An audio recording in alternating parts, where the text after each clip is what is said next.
মঞ্জিল জানে না, কোথায় গিয়ে তার এই শাহওয়াত থামবে। আপনি একটা ছেলেকে জিজ্ঞেস করেন যে বাবা তুমি যে মোবাইলে উলঙ্গ ছবি দেখো, শেষ পর্যন্ত কতদিন পরে তোমার এই নেশাটা কাটবে? কতদিন দেখলে, কত নারী দেখলে তোমার তৃপ্তি হবে? তোমার আইডিয়াটা কি? একজনও বলতে পারবে না। লোনা জলে তৃষ্ণা মেটে না। লোনা জলে কি মেটে না? অর্থাৎ যে পানি লবণাক্ত, ওই পানিতে কখনোই তৃষ্ণা মেটে না। তৃষ্ণা মিটতে হলে কি পানি পান করতে হবে? মিঠা পানি পান করতে হবে। লোনা জল দিয়ে কি হয় না তৃষ্ণা। ঠিক কোনো গুণা দিয়ে মানুষ তৃপ্ত হয় না। এটা একটা গুরুত্বপূর্ণ মূলনীতি। কেউ যদি সারা পৃথিবীর নারী ও উলঙ্গ দেখে, যেহেতু গুনাহ এটা, এর তৃপ্তি হবে না। কিন্তু একজন পুরুষ, হালাল একজন স্ত্রী, তার 70 বছর পার হয়ে যায়। কেন? এটা হালাল। যে এক সাগর মদ যে খাবে তার তৃপ্তি হয় না, কারণ এটা হারাম। এক গ্লাস পানি পান করলে তার তৃপ্তি হয়, কারণ এটা হালাল। যে এই জন্য ভাইয়া এটা বোঝা উচিত। এতটুকু বুঝ দেমাগ আজকে আমরা আমাদের সন্তানদের জীবনে দিতে পারি না। আফসোস, না আল্লাহ চিনাইতে পারলাম, না আখিরাত চিনাইতে পারলাম, না নিজের পরিচয়টাই চিনছে, কিছুই জানে না। মুসলমান পরিচয়টা কি? চেহারা, সুরত, চুল, লেবাস, জামা, শার্ট, কথাবার্তার স্টাইল, সারাদিনের হাঁটা চলা, কিচ্ছুর সাথে ঈমান, ইসলাম, কোরআন, সুন্নাহ ন্যূনতম কোনো সম্পর্ক। এটা কি অপদার্থ মুসলমান? এটা কেমন মানুষ? কোরআনুল কারীমের মধ্যে আছে, আল্লাহ তাআলা বলছেন, নিজের ইচ্ছা মতো যে চলে, মনের ইচ্ছা মতো, আমার মনে যা চায়, আমার মনে যা চায় তাই। খোদার কসম আল্লাহ বলছে, সে মানুষ নয়, সে চতুষ্প জন্তু, জানোয়ার। কোরআনের আয়াত, সরাসরি কোরআন। আল্লাহ তাআলা বলছে যে মনের ইচ্ছা মতো চলে। আপনি জিজ্ঞেস করেন ছেলেটাকে, তুমি চুল এভাবে রাখছো কেন? আমার মন চাইছে। তুমি এভাবে ঘুরতেছো কেন? আমার মন চাইছে। তুমি সারাদিনে এক ওয়াক্ত নামাজ পড়ো না কেন? আমার মন চাইছে। তুমি এখন শুয়ে রইছো কা? আমার মন চাইছে। তুমি এখন ঘুরো কেন? আমার মন চাইছে। তুমি এই মেয়েটারে বিরক্ত করলা কেন? আমার মন চাইছে। আপনার কি? আপনার কি সমস্যা? এই যে এই গাদ্দার, এই বেয়াদব, এই অপদার্থ, তারটা তো কোনো জিন্দেগি না। ওই কোনো মানুষের জীবন ধারণ করছে না। এই জন্য ছেলেরা, বাপ, কমপক্ষে কারো জন্য না বুঝলা, নিজেরটুকু বুঝো। আমার সবসময়ের কথা এটা। তোমারটাই ভাবো না, তুমি আপাদমস্তক মানুষ কিনা, মুসলমান কিনা, নিজের কমপক্ষে। মানুষ এত বোকা তো হয় না, একেবারে নিজের ব্যাপারেও একটু হুঁশ নাই। এটা কি জীবন? এটা কেমন জিন্দেগি? কেমন জীবন এটা ভাইয়া? আপাদমস্তক আমি কি, কোনো পরিচয় নেই। আমি মুসলমান, তো মুসলমান কি এমন হয়? মুসলমান এই এক ওয়াক্ত নামাজ পড়ে না, এই হাইওয়ান কিভাবে মুসলমান? কথা বলেন না কেন? কোনো দিন ফজরের নামাজ পড়ে না, এই হাইওয়ান, এই চতুষ্প জন্তু, এটা মুসলমান হবে কেন? বলেন, এর মুসলমান কোন যুক্তিতে বলতে হবে? কি কারণ? রাসূলুল্লাহ সাল্লাল্লাহু আলাইহি ওয়াসাল্লাম বলেন, ফারকু মা বাইনানা ওয়া বাইনাল কুফরি আস-সালাত। নবীজি বলেন, আমাদের মাঝে আর কাফেরের মাঝে পার্থক্য নামাজ। সাফ হাদিস, পরিষ্কার হাদিস। কোন লোক মুসলমান নাকি কাফের, নবীজি বলছে চিনতে হলে পার্থক্য কি? নামাজ। তাহলে যে কপালে সেজদা নাই সে মুসলমান কিভাবে? বলেন ভাই। রাসূলুল্লাহ সাল্লাল্লাহু আলাইহি সাল্লাম তো তাকে মুসলমান বলে না। তুমি তুমি কইলে হইব না। তুমি ভোটার আইডি কার্ডে লিখলেই কি, জন্ম নিবন্ধন সনদে লিখলে কি, কাগজ দিয়ে তো হাসরের ময়দান না। কবরে আইডি কার্ড জমা নিবে না, সেজদা জমা নিবে। কবরে আইডি কার্ড নিবে না।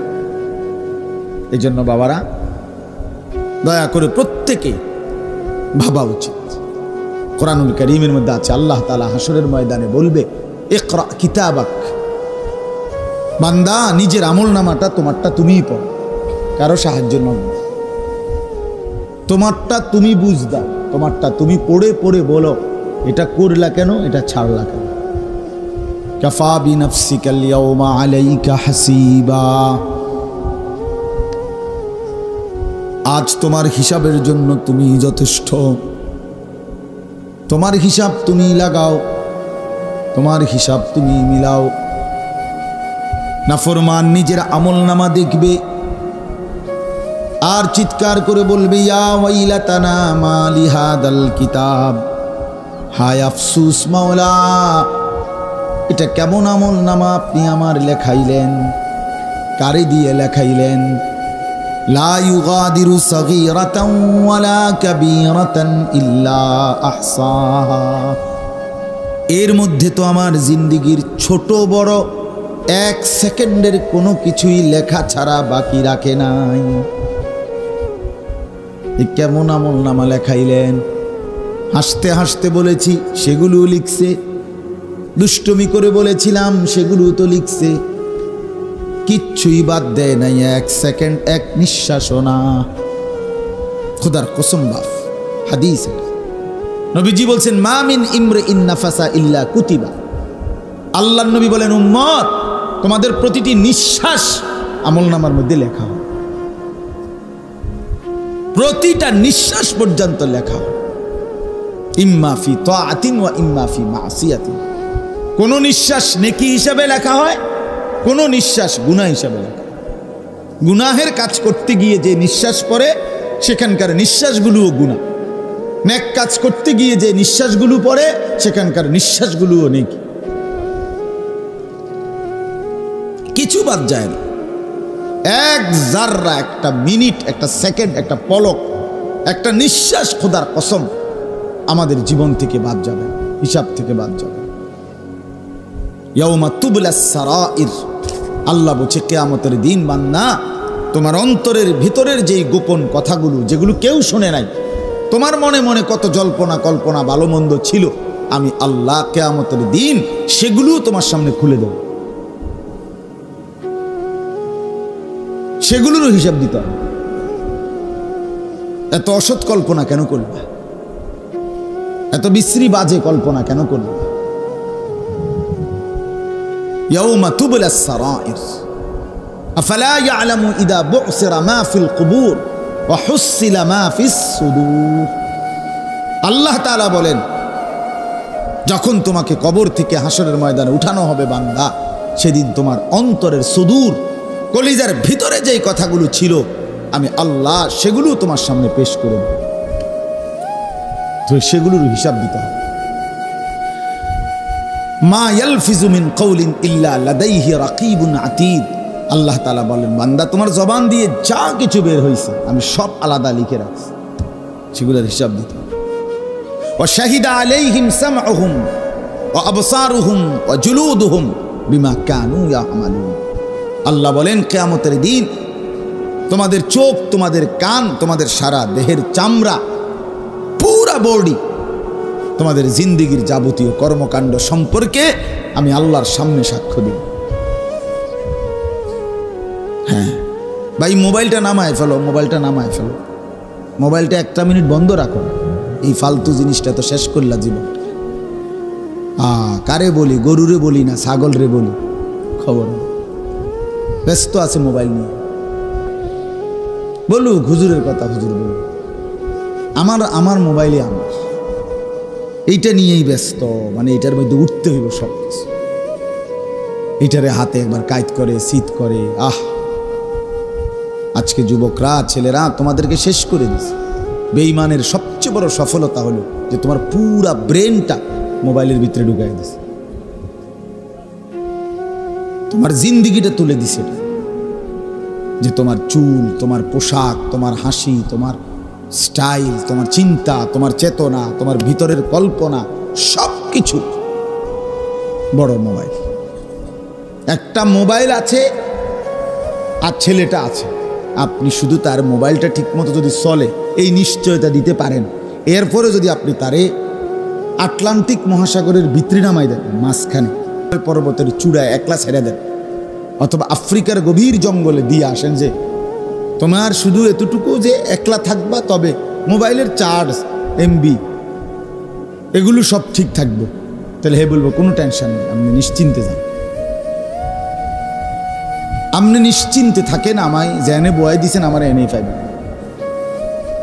আমি নিজে দেখছি মিয়া, আল্লাহর ঘরে হজ্জে এই বছরে দেখছি, হজ্জে মহিলা পুরুষ স্বামী স্ত্রী তাওয়াফ করে আল্লাহর ঘরে, আর বাচ্চাটাকে, তাদের লগের বাচ্চাটারে একটা বড় মোবাইল দিয়ে দিছে, বাচ্চাটারে এক পাশে বসায় দিছে, বাচ্চা অনবরত গেমস খেলতেছে, আর হেরা আল্লাহর ঘর তাওয়াফ করে। বাচ্চাটা শেষ হয়ে যাইতেছে, হেরা আল্লাহর ঘর তাওয়াফ করে।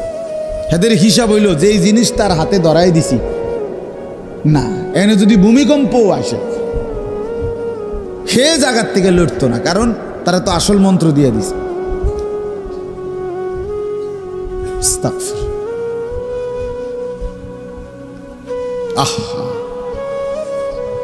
আপনারা আপনাদের ছেলেদের চেহারার দিকে তাকায় দেখেন, একজন মুরব্বী, যে কয়জন বয়স্ক লোক আছেন, বুঝমান মানুষ আছেন, চাচারা আপনারাও একবার দেখেন আপনাদের এই ছেলেগুলোর দিকে একটা নজর। এখানে যদি এখন 100 জন ছেলে হয়, কমপক্ষে 90 জন নামাজ পড়ে। এই আপনারা দেখেন, চেহারা দেখেন, হায় বেনামাজির চেহারা দেখলেই তো বোঝা যায়, কালো, দয়া মায়াহীন, নির্লজ্জ, বেহায়া, বেশরম, অসভ্য, আল্লাহর দুশ্মন, রাসূলের দুশ্মন। গোটা মাখলুক যে সেজদা করে না তারে গোটা সৃষ্টি লানত দেয়, গোটা মাখলুক লানত দেয়। আল্লাহর সমস্ত সৃষ্টি বলে তোর উরফে আল্লাহর গজব, আল্লাহর লানত পড়ুক তোর উপর। তুই আল্লাহর আযাব টেনে আনছিস, প্রত্যেকটা নাফরমান, প্রতিটা গুনাহ আল্লাহর আযাব টেনে আন, প্রতিটা গুনার ওই পিঠে জাহান্নামের আগুন ধাউ ধাউ করে যায়।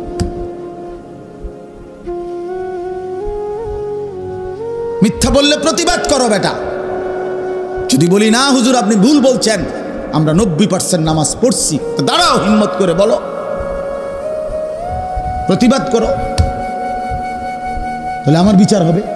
আমি বটনি লাগামো, এখন কথা বলেন না কেন? আপনাদের সামনে আমি বটনি লাগামো, কানে বটনি লাগামো,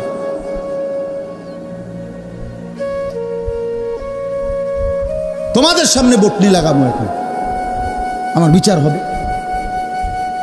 কেন নামাজ পড়লা না বাবা? এই মুসলমানের বাচ্চা, নামাজ পড়লা না কেন? কোন মার ঘরে জন্ম নিলা? কোন বাবার ঘরে জন্ম নিলা? একটা সেজদা দিলা না সারাদিনে? এত বড় বেশরম, এত বড় আল্লাহর দুশ্মন কেমনে হইলা কেন? কেমনে ঘুমাইবা এখন গিয়া? এখন কেমনে ঘুমাইবা নেবে নামাজি? সারাদিনে এক ওয়াক্ত নামাজ পড়ো নাই যারা, এখন ঘুমাইবা। ফেরেস্তা যদি একটা লাথি মারে, আইসা একটা লাথি মারে যদি ফেরেস্তা ধাম করে যে ওঠ ওঠ না ফরমান, কার জমিনে ঘুমাইলি? তোর আব্বার জমিন এটা? তখন কোরআনুল কারীমে আছে বন্ধু, অসংখ্য নাফরমান এই কোরআনে আছে যারা রাত্রি গভীরে ঘুমাইছিল। আল্লাহ বলেন আমার আযাব আসছে, ফাসবাহু ফি দারিহিম জাসিমিন। ভোরবেলা দেখা গেল তারা তাদের ঘরের মধ্যে প্রত্যেকে ছোট বড় কোলের বাচ্চা সহ, পেটের বাচ্চা সহ উপুর হইয়া পয়রা সব শেষ হয়ে গেছে। আদ জাতি, সমুদ জাতি, সালেহ আলাইহিস সালামের জাতি, শুআইব আলাইহিস সালামের জাতি। আল্লাহ বলেন আমার এক আযাব। রাত্রিবেলা আর ঘুম ভাঙে না। ফাসবাহু, এজন্য দোস্ত আমার, বন্ধু আমার, রাগ হইও না ভাইয়া। শুধু লজ্জা দেওয়া, কোনো ঝগড়াঝাটির কারণে না। মাকসাদ শুধু শরম দেওয়া না। আমি কোনো এমন না যে এখানে আমি কাজ্যা করে আইছি, ঠিক না? এমন কোনো বিষয় পেলে যে না বইছি আইজগা মাইক ফাইছি, তোমার ঘরে জুত মতো ফাইছি, আইজগা দুই আলাম, এটা তো এমন না। এটা তো আমার নির্বাচনের প্রতিপক্ষ না। তাইলে আমরা প্রত্যেকে ইনশাআল্লাহ ইনসাফের সাথে, ছেলেরা অনেক ছেলে বসছ, ইনসাফের সাথে ভাবো। এক এক এক মৃত্যু পথযাত্রী, যে মানুষ মৃত্যু শয্যায় থাকে, মুমূর্ষ, তখন মানুষ যে ওসিয়ত করে, যে কথাটা বলে, সন্তান যদি ডাকাইতে হয় তারপরও সে তার বাপের মৃত্যুর সময়ের কথাটাকে গুরুত্ব দেয় কি না? কারণ সে বলে যে এটা আমার বাবার ওসিয়ত। আল্লাহর নবী সাল্লাল্লাহু আলাইহি ওয়াসাল্লাম হাদিসে আছে, এই পৃথিবী থেকে যেদিন বিদায় নিছেন রবিউল আউয়ালের সোমবারে, খোদার কসম কিতাবে আছে, হাদিসে আছে, নবীজি যাওয়ার সময়, আল্লাহর কাছে ফিরে যাওয়ার সময় 23 বছর পরে, 63 বছরের হায়াতে শেষ যে কথা বলতে বলতে নবীজি পৃথিবী থেকে বিদায় নিছেন। আম্মা জান আয়েশা রাদিয়াল্লাহু তাআলা আনহা, নবীজির স্ত্রীর বুকে মাথা রাখা অবস্থায় নবীজি ইন্তেকাল করছেন। নবীজি বলছেন, আয়েশা আমি চলে গেলাম, ওই যে দেখো জিবরাইল, মালাকুল মউত আজরাইল দাঁড়িয়ে আছে, এখন আমার রুহু কবজ করবে। যাওয়ার মুহূর্তে আয়েশা তোমার মাধ্যমে আমি আবারও আমার উম্মতের জন্য বলে গেলাম আসসালাত, আমার উম্মতকে বইল যারা যেন নামাজ পড়ে। আমি রওজা পাকে খুশি হব। আমার 23 বছরের মেহনত, আমার 23 বছরের চোখের পানি, আমার 23 বছরের পেটে পাথর বাঁধা, আমার 23 বছরে আমি কতটা কষ্ট করেছি, তায়েফের রক্ত ঝরিয়েছি, সারা দেহ চালনির মতো ঝাঁঝরা করে ফেলছি। 3 মাস ঘরের চুলায় নবীজির, হাদিস স্পষ্ট আছে, আম্মা জান আয়েশা বলছেন 3 মাস টানা নবীজির কোন বিবির ঘরে চুলায় আগুন জ্বলে নাই। 3 মাস।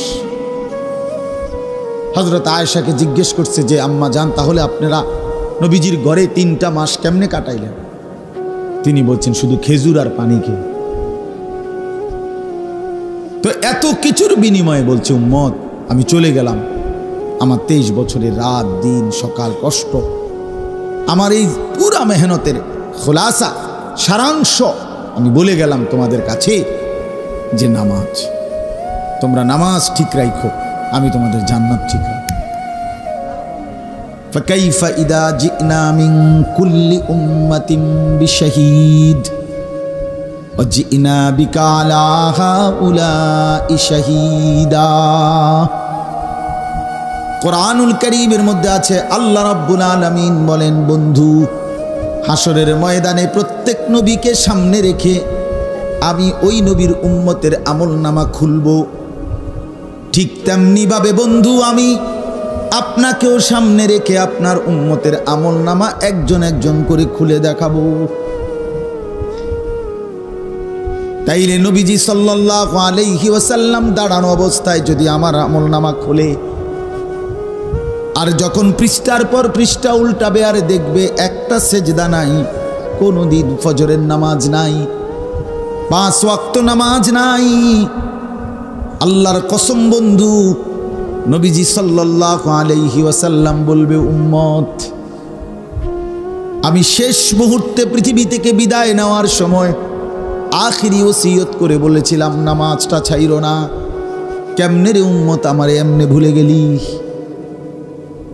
আমার শেষ কথাটুকু, শেষ আবদারটুকুও রক্ষা করলি না। আজকে আমি কেন সুপারিশ করব? হ্যাঁ, সুপারিশ কি আপনার মামুর বাড়ি? হ্যাঁ, নবীজির সুপারিশ কি জিলাপির ফোটলা নাকি? আপনি তো এটাই তো মনে করছেন। হাউজে কাউসারের ফানি, এটা কি মিনারেল ওয়াটারের বোতল? হ্যাঁ, এটা আপনার শ্বশুর বাড়ি, নানার বাড়ি। হাসরের ময়দান তামাশা। কি ভাবছেন বাবা? শুধু ভাত মাছ চাল ডাল, শুধু ঘর সংসার, পেশাব পায়খানা, খানা খাদ্য। আয় মুসলমান, এতটুকুতেই জীবন শেষ করে দিল। মাঝ বয়সী মানুষ, একটা চা দোকানদারি করে, এক ওয়াক্ত নামাজ পড়ে না।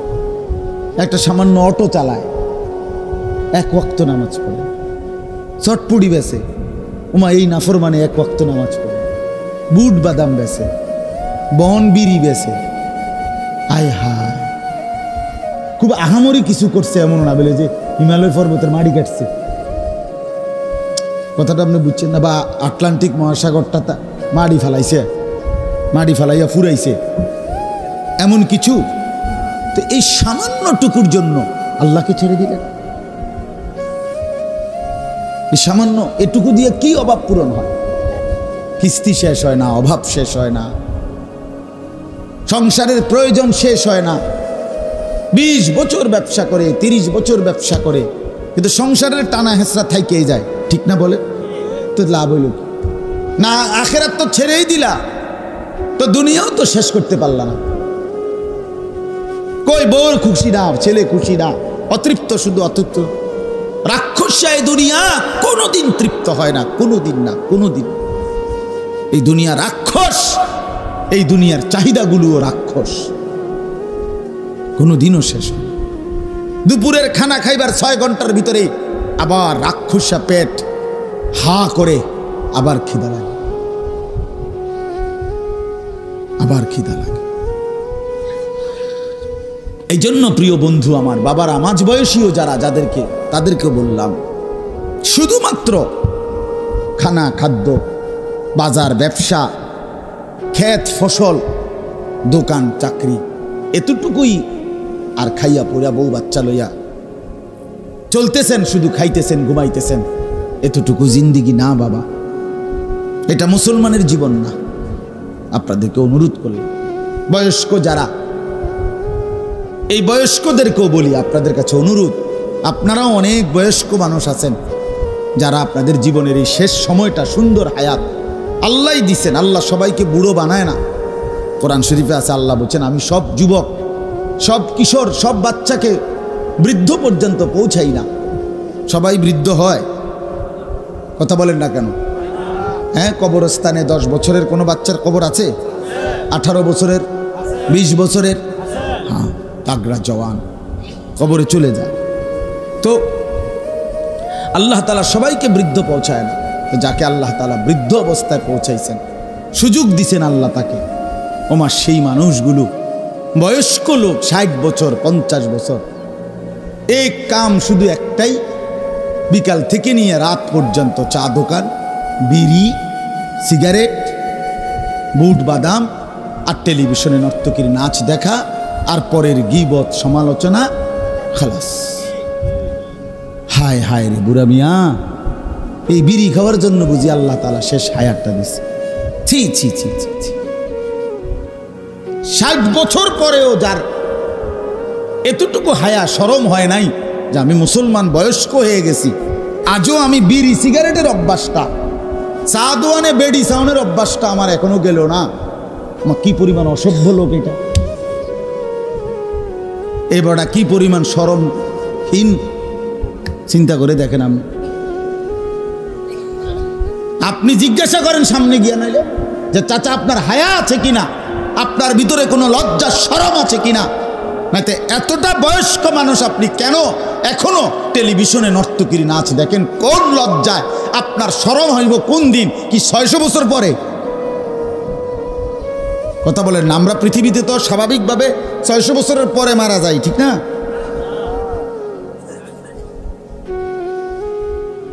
হ্যাঁ, আমার কথা রাগ হয়েন না। আমি অনুরোধ করলাম, নিজের উপরে রহম করেন, নিজের উপরে দয়া করেন। আল্লাহর নবী সাল্লাল্লাহু, কথা বলেন না? আমরা পৃথিবীতে তো স্বাভাবিকভাবে 600 বছরের পরে মারা যাই, ঠিক না?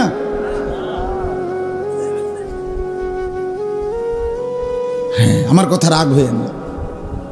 আমি অনুরোধ করলাম, নিজের উপরে রহম করেন, নিজের উপরে দয়া করেন। আল্লাহর নবী সাল্লাল্লাহু আলাইহি ওয়াসাল্লাম, মুসলিম শরীফের হাদিসের মধ্যে আছে, নবীজি বলছেন, যাকে আল্লাহ তাআলা 60 বছর, আযারাল্লাহু ইলা ইমরিইন আলাইহি ওয়াসাল্লাম, মুসলিম শরীফের হাদিসের মধ্যে আছে, নবীজি বলছেন, যাকে আল্লাহ তাআলা 60 বছর, আযারাল্লাহু ইলা ইমরিইন আখারা উমরাহু হাত্তা বালাগা 60 অর্থ কত মাওলানা? 60। আল্লাহর নবী বলছে যাকে আল্লাহ তাআলা 60 বছর হায়াত দিয়েছে অথচ সে জাহান্নামের আগুন থেকে বাঁচতে পারে নাই, জান্নাতের পুঁজি কামাই করতে পারে নাই, খোদার কসখারা উমরাহু হাত্তা বালাগা 60 অর্থ কত মাওলানা? 60। আল্লাহর নবী বলছে যাকে আল্লাহ তাআলা 60 বছর হায়াত দিয়েছে অথচ সে জাহান্নামের আগুন থেকে বাঁচতে পারে নাই, জান্নাতের পুঁজি কামাই করতে পারে নাই, খোদার কসম নবী বলছে ওই ব্যক্তিকে হাসরের ময়দানে আল্লাহ তাআলা দাঁড় করিয়ে একটি কথা বলার সুযোগ দিবেন না, বরং দাঁড় করাইয়াই যদি 60 বছরও যে ব্যক্তি গুনার মধ্যে কাটাইছে, খোদার কসম নবী বলছে আল্লাহ তাআলা তারে হাসরের ময়দানে দাঁড় করাইয়াই ফেরেশতারে বলবে ফিট। কসম নবী বলছে ওই ব্যক্তিকে হাসরের ময়দানে আল্লাহ তাআলা দাঁড় করিয়ে একটি কথা বলার সুযোগ দিবেন না, বরং দাঁড় করাইয়াই যদি 60 বছরও যে ব্যক্তি গুনার মধ্যে কাটাইছে, খোদার কসম নবী বলছে আল্লাহ তাআলা তারে হাসরের ময়দানে দাঁড় করাইয়াই ফেরেশতারে বলবে ফিট ফিট সাসারে ফিট, শুধু মার, হ্যাঁ হ্যাঁ টাঙ্গাইয়া ফিট। কারণ একদিন দুই দিন হায়াত না, তো 60 বছর কি বাড়ির গাছের কথা? হ্যাঁ 60 বছর কি বাড়ির গাছের কথা? 60 বছরে ফিট সাসারে ফিট, শুধু মার, হ্যাঁ হ্যাঁ টাঙ্গাইয়া ফিট। কারণ একদিন দুই দিন হায়াত না, তো 60 বছর কি বাড়ির গাছের কথা? হ্যাঁ 60 বছর কি বাড়ির গাছের কথা? 60 বছরে কত জানাজা পড়লো, কত লাশ দেখলো, কত মানুষের মৃত্যু দেখলো, কত মুসিবত দেখলো, কত অ্যাক্সিডেন্ট দেখলো, কত দুর্ঘটনা দেখলো, কত জানাজা পড়লো, কত লাশ দেখলো, কত মানুষের মৃত্যু দেখলো, কত মুসিবত দেখলো, কত অ্যাক্সিডেন্ট দেখলো, কত দুর্ঘটনা দেখলো, কত চোখের পানি দেখলো, কোনো কিছুই এবারে গুনার থেকে ফিরাই তারা না। উনি অনসুদ খায়, এখনো কিস্তি লয়, এখনো আগ করলে গাইল্লা। এটা কি কি মুসলমান প্লাস্টিকে না, এটা কি মানুষ?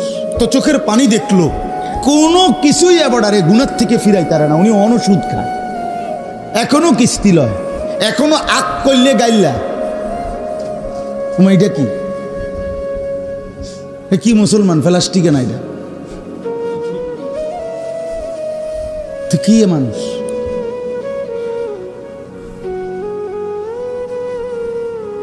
আল্লাহ আমাদেরকে মাফ করে দেন। এই জন্য আমি জওয়ানকেও বলছি, বৃদ্ধকেও বলছি, পর্দার আড়ালের মা বোন যারা আছেন তাদেরকেও বলি, 20 বছর 25 বছর 30 বছর ধরে বহু মা আহা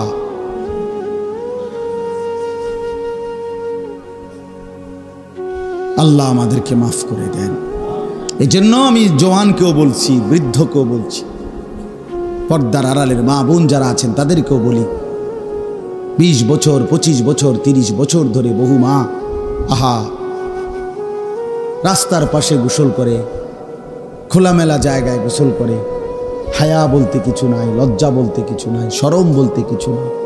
যে নারীর হায়া নাই সে নারী না, মনে রাখেন। সরাসরি হাদিস, নবীজি বলছে নারী বলে কাকে, মহিলা কাকে বলে? রাসূলুল্লাহ সাল্লাল্লাহু আলাইহি সাল্লাম বলছেন আওরাত, যে নিজেকে আড়ালে রাখে, লুকিয়ে রাখে, পর্দায় রাখে, গোপন রাখে। খোদার কসম নবী বলছে তাকে বলেন নারী।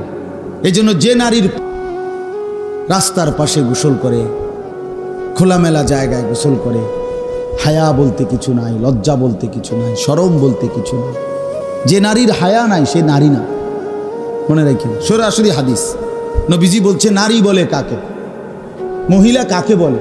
রাসূলুল্লাহ সাল্লাল্লাহু আলাইহি সাল্লাম পর্দা নাই, যে নারীর হায়া নাই সে কোনো নারী না, সে নারী না, হে না পুরুষও না। এটা বেড়াইতো না, বেডিতো না, এটা একদম এটা হেবুড়ি কিতা, হেবুড়ি কইব, ওটা আমার কি দরকার? বেডি ডাক্তার দেখ, বেডি কিতা, কথা বোঝেন নাই? রাসূল বলেন আওরাত, যে নিজেকে আড়ালে রাখে, লুকিয়ে রাখে, পর্দায় রাখে, গোপন রাখে। খোদার কসম নবী বলছে তাকে বলেন নারী। এই জন্য যে নারীর রাসূলুল্লাহ সাল্লাল্লাহু আলাইহি সাল্লাম বলছে বেপর্দা নারী, বেহায়া নারী, এটা কোনো কি না, নারী না, যা ইচ্ছা তাই হোক সে, কিন্তু এটা নারী না, নারী না। এই জন্য যে নারীর মধ্যে হায়া নাই, লজ্জা নাই, পর্দা নাই, যেই মেয়েটার মধ্যে, ওইটার মধ্যে কোনো নারী পর্দা নাই, যে নারীর হায়া নাই সে কোনো নারী না, সে নারী না। না পুরুষও না, এটা বেড়াইতো না, বেডিতো না, এটা একদম, এটা হেবুড়ি কিতা, হেবুড়ি কইব, ওটা আমার কি দরকার, বেডি ডাক্তার দেখ, বেডি কিতা, কথা বোঝেন নাই? রাসূলও তো নাই, যার ইজ্জতের কদর নাই, সতীত্বের কদর নাই, পর্দার কদর নাই, খোদার কসম ওই নারীর মধ্যে নারীত্ব বলতে, নারী বলতে যেই বিষয় সেটা নাই। সে উপভোগের পণ্য, সে প্রদর্শনীর বস্তু, সে শোপিস। মানুষ যেরকম আলমারির মধ্যে, শোকেসের মধ্যে কিছু মানুষের দেখার জন্য, রাসূলুল্লাহ সাল্লাল্লাহু আলাইহি সাল্লাম বলছে বেপর্দা নারী, বেহায়া নারী, এটা কোনো কি না, নারী না, যা ইচ্ছা তাই হোক সে, কিন্তু এটা নারী না, নারী না। এই জন্য যে নারীর মধ্যে হায়া নাই, লজ্জা নাই, পর্দা নাই, যেই মেয়েটার মধ্যে, ওইটার মধ্যে কোনো নারী প্রদর্শনের মতো রাখে, এই নারী নিজেকে শোপিস বানায় নিছে যে আমি পৃথিবীতে আসছি শুধু পর পুরুষ আমারে দেখবে।